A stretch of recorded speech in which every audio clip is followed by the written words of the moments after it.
Assalamualaikum warahmatullahi wabarakatuh. Halo semuanya, nama saya Res Muhammad Ramzi dari kelas 12.5 dari SMA 4 Kota Madiun. Saya di sini akan menjelaskan materi tentang pengembangan wilayah sambil menikmati perjalanan pulang dari Kari.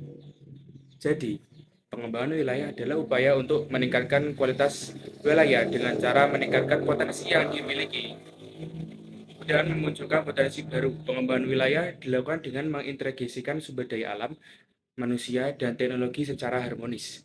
Beberapa tujuan pengembangan wilayah adalah meningkatkan kesejahteraan wilayah, memperkecil ketimpangan kesejahteraan antar wilayah, mengurangi ketimpangan wilayah melalui dukungan terhadap aktivitas ekonomi.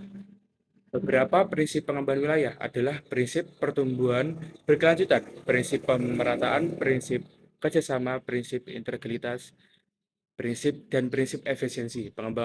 Pengembangan wilayah juga mencakup fenomena pemekaraan wilayah. Kelayakan pemekaran wilayah perlu dicermati dengan mempertimbangkan sebagai faktor penunjang seperti kedudukan, kemampuan ekonomi daerah, potensi daerah, dan lain-lainnya juga. Jadi, saya akan melanjutkan pembicaraan yang tadi, yang dilanjutkan secara apa saja teori pengembangan wilayah. Yang pertama adalah teori kutub pertumbuhan atau the growth pole theory.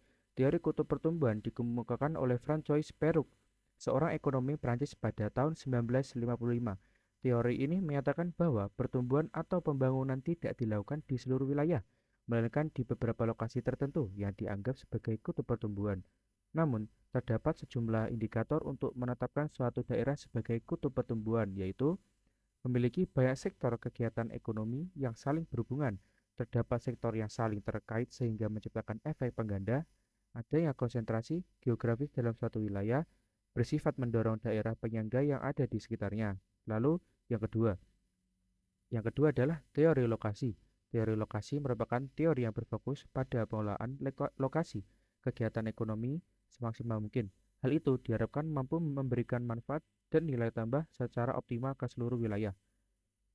Lalu terdapat tiga subteori yang menjelaskan tentang teori lokasi, yaitu pertama, teori sewa tanah, kedua, teori lokasi optimum, tiga, teori lokasi sentral.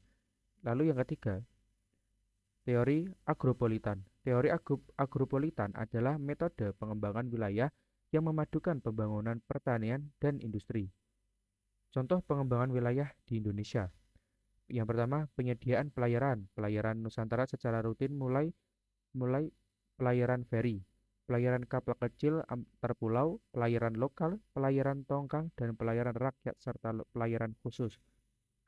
Yang terakhir, penyedia penerbangan teratur dan tetap pada rute tertentu yang biasanya digunakan penumpang barang dan pos. Sekian dari materi yang saya jelaskan. Terima kasih sudah menyimak materi saya. Wassalamualaikum warahmatullahi wabarakatuh.